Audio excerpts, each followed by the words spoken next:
సచ్చిదానంద సద్గురు నాంపల్లి బాబా మహారాజ్కి జై.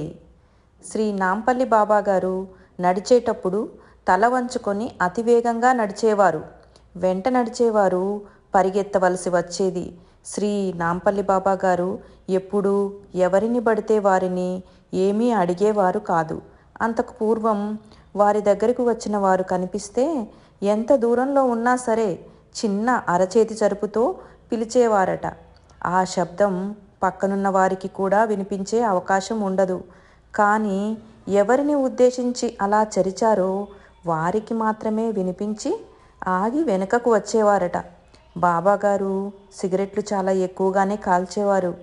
అలా కాల్చిన సిగరెట్లలోని నిప్పును కొరికి మృంగివేసేవారు, లేదా నాలుకపై రుద్ది ఆర్పివేయటం అనేక మంది భక్తులు చూసిన విషయమే. అగ్నిభక్షకాయ నమః అని బాబాగారి జీర్ణకోశమే ధుని అని భక్తులు భావించేవారు. దిగంబర దిగంబర